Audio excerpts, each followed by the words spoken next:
Hello everyone, I'm here to discuss with you Transcendentalism and Ralph Waldo Emerson's The American Scholar. Hopefully this will be a fairly brief lecture since I was not able to be there with you today. So we're going to talk about Transcendentalism, which is a philosophical movement based in the writings of Emerson and spreads to other people such as Henry David Thoreau. And usually it's kind of a reaction and a development from the religious Unitarianism, which was taking root at the time, especially in places like Harvard, where Unitarianism was taking as a religious kind of as a religious movement was taking more predominance as far as seeing the view has drastically changed from the Puritans. Total depravity is not necessarily seen as an inherent trait anymore. People can be naturally good and innately good, and much more, I guess, kind of a more progressive, open type of religious mindset than traditionally seen. And then you have people like Ralph Waldo Emerson, who actually goes beyond Unitarianism and with his ideas. In fact, there's some questions about the divinity of Christ. The Bible gets seen more as a historical document rather than, a divine, the divine authority of God, which Protestants usually tend to see the Bible as kind of a scriptural authority, and that is that is getting replaced at this point in the minds of transcendentalists like Emerson with things like the mind of the individual in relation to nature. In fact, transcendentalism is very influenced by English Romanticism. In fact, Emerson was able to go to England and speak with people like Samuel Taylor Coleridge and William Wordsworth, who were, and then and then Scotland, Thomas Carlyle, who were major thinkers of that period. And so a lot of that influence seems to have reached him. And so what the Transcendentalists believe in is it's kind of a mixture of the Enlightenment values with the emotional aspects of Romanticism, and that you can have a heightened sense of spirituality through kind of a realization of how you are one with nature, how everything in nature actually kind of relates back to the self. In fact, some of the essays that Emerson has written, such as Self-Reliance, kind of discusses the ability for the individual to, rely on their own insight and rely on their own insight and to see into the truth of of things, of life, of nature. So it's not just an emphasis on nature being kind of nurture, it's also kind of an awakening of the self, and how that ties into nature. So how you can use your own rationality and your own feelings together to kind of come to a sense of you know well, to give a sense of the idealism of the transcendental aspects of your situation. In fact, he's very much an optimist. In fact, Herman Melville was kind of satirical of him a few times because of how optimistic he was. Okay. In fact, Emerson actually started out as a Unitarian minister, but he kind of strayed away from some of their some of the conventions of Unitarianism and seemed more to just appeal to people's sense of individualism. In fact, with the American Scholar, you actually see quite a lot of that, because one of the main callings of the American Scholar is to have a sense of American identity. It's 1837, still around, similar to Washington Irving and some of these other writers that we have. We're still trying to establish what the American identity is or what it can be.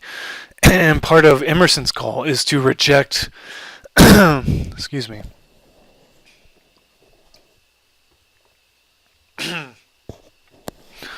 is to reject the influence of Europe and to establish a separate American identity. And interestingly enough, that the call for that separation actually gets influence from a lot of European philosophies, like the one man, the whole society, the parts contributing to the whole, is actually something you can find a lot in Plato, where he talks about man thinking and talks about how he uses the metaphor that man is amputated from the trunk and just a bunch of walking monsters on page 537. instead he puts a lot of emphasis on the idea of man thinking, that people might have their separate spheres, but they can still come together to contribute to a collective whole. In fact, on 536, he talks about the sluggard intellect of this continent will look from under its iron lids and fill the postponed expectation of the world with something better than the exertion's mechanical skill. And a lot of this is a call, for a type of man who, a type of person, a type of scholar who will not rely on the dogmas of the past, not fall into corrupt hero worship, which is something he actually mentions on page 539, or, in fact, it's a radical break, actually. He talks about rejecting the past and living in the present in a way that you can use your own intuition to guide yourself and to and to create something new. Because of one of the things that he says genius always looks forward, and one of the things that he's kind of promoting with the scholar is looking for something new, to have the genius and not revere the past so much to the point that the past just dominates the present, but to create something new and worthwhile. In fact, one of the things that will be interesting, especially when we look at nature, is one of the people who tries to answer this call ends up being the poet Walt Whitman, who we'll read later on. But this is one of the appeals of Emerson, is that he's kind of issuing forth something that he's challenging the American people to, to have their own individuality. That if you can see a lot of the ideas, especially on 538, of transcendental values, such as that in nature. Well, let's see, on 538, he says, he must settle its value in his mind. What is nature to him? There is never a beginning, there is never an end to an inexplicable continuing of this web of God, but always circular power returning into itself.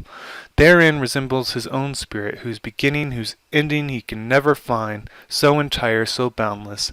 And yet he doesn't, despite the truth of nature being boundless and infinite, without center or circumference, as he says, there's still a unifying instinct, a kind of impulse to tie things together, that you can gain more insight by trying to unwind this boundless web, through the intuitive mind. So it's kind of a mixture of that enlightenment, but also of the kind of almost spiritual optimism of the Romantic period as well. And he uses a lot of like almost kind of synecdoche type references, talking about the first gropings of his gigantic hand. He shall look toward an ever-expanding knowledge as the becoming creator. In fact, his view of man as a whole is almost become something almost godlike in itself. In fact, I believe he talks a little about the writer being a creator, almost in the sense that we can be more like God in the way that we interpret nature, and the way that we become connected to nature, as far as trying to figure it out on our own with our own minds, without having to rely on the past, the weight of the past to. In fact, he has two precepts, the ancient precept of know thyself and studying nature. In fact, you can discover yourself through nature is kind of the idea. And he's very resistant to revering the past, especially on 539. He talks about corrupt hero worship, perverted mind of the multitude. And in fact, he talks about books, saying that books can be, if they're well used, they can be pretty much the best of things, but abused among the worst. And I think one of the things that he probably has in mind is things like the Bible, that are used to kind of enforce old dictums that no longer seem to apply to the present. And so it's all about how things can be appropriated. And page 540 talks about appropriating what past writers write to the present, as far as that what they view back then can still have an effect on how we perceive and feel today. So it's a call for industry. In fact, there's a lot of calls for not just being individual, but being active, for instance. In fact, a lot of romantics were actually put a lot of value on the passive. Even Wordsworth talks about the passive mind taken in nature as a way of absorbing beauty. But Emerson, on the other hand, and maybe this kind of ties into the Puritan work ethic, talks about being active. In fact, he says on page 541 that inaction itself is cowardice. That the scholar has to have a heroic mind in order to, present something innovative and also be connected to the world of the present day. In fact, he talks about associating with the lower class, the laborers, and things like that later on. And on page 540, one of the most memorable lines for me as far as reading the American Scholar is kind of ties into that idea of action.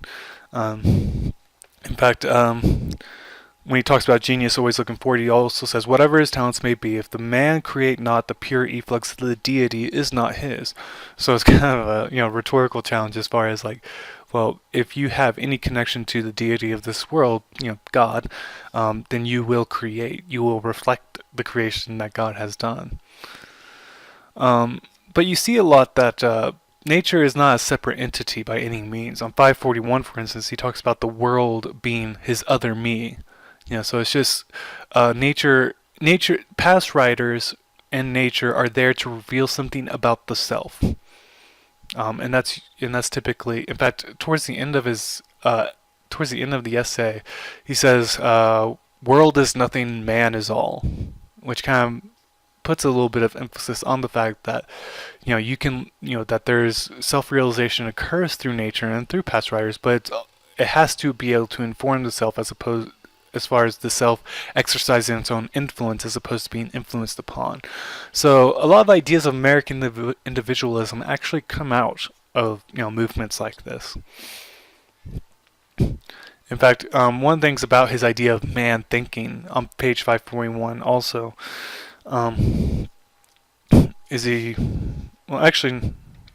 it's on page 542, my mistake, where he talks about he doesn't want to be limited like people traditionally have gone to different trades and they have been separated. In fact, he laments that people have been separated into their separate spheres. But he says that's not sufficient. In fact, he even uses the metaphor that I will not shut myself out of this globe of action and transplant an oak into a flower pot, meaning he likens himself to an oak and says that he can't grow in a flower pot. It's too small to contain him. And those are similar ideas to his whole philosophy as far as being connected with the fellow man and also going against the dogmas of the day. Let's see. In fact, he talks about the scholar on page 544 as being someone of an outcast, one that never defers to the popular cry, but paves their own way. In fact, he takes the cross of making his own, and of course the self-accusation, the faint heart, and the frequent uncertainty and loss of time, which are... In fact, he talks about the scholar not only as an outcast, but someone who's almost destined to be alone because of their different way of thinking. Because it goes against the conventional beliefs of the time. So in some ways, the scholar becomes kind of a innovative rebel of sorts.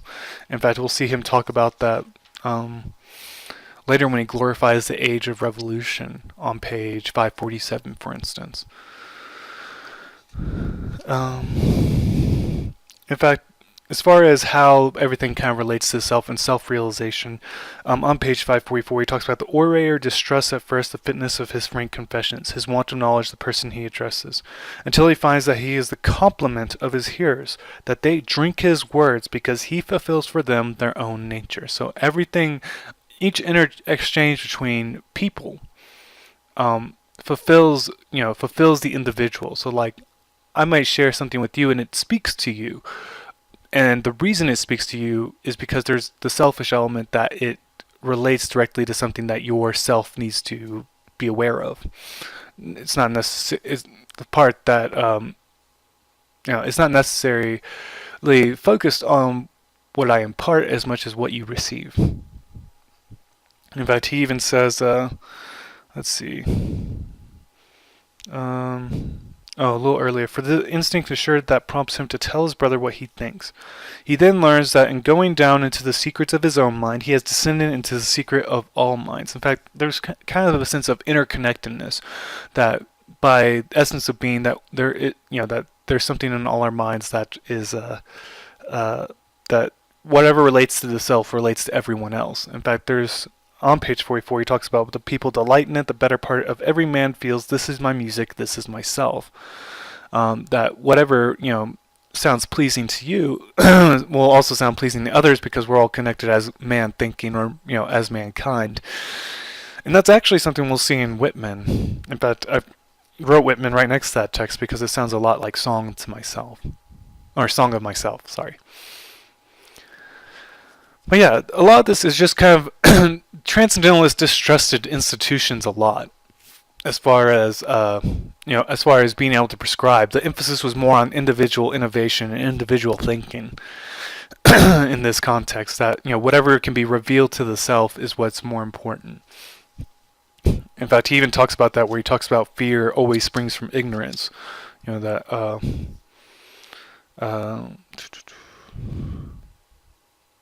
Let's see. He's got some pretty good, he says, fear always springs from ignorance. It's a shame to him if his tranquility amid dangerous times arise from the presumption that, like children and women, his is a protected class, or if he seek a temporary peace by a diversion of his thoughts from politics and vexed questions, hiding his head like an ostrich in the flowering bushes, peeping in the microscopes, turning rhymes as a boy whistles to keep his courage up. So, he likens, he likens, fear of new to, just basically burying your head in the ground, where he's all about getting out there in a romantic sense, getting out there and engaging nature, engaging the world around you.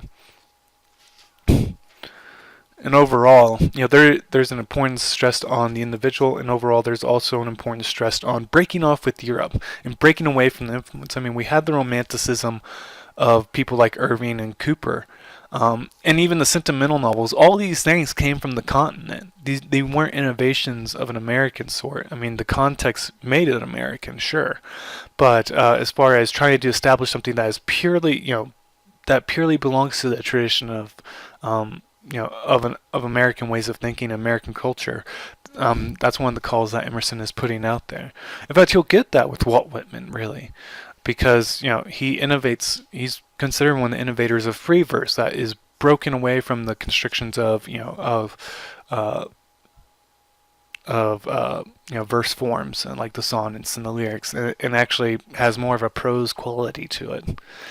But overall, these are some of the main ideas of the American scholar. If you have any questions, feel free to contact me. Otherwise, I'll see you in class.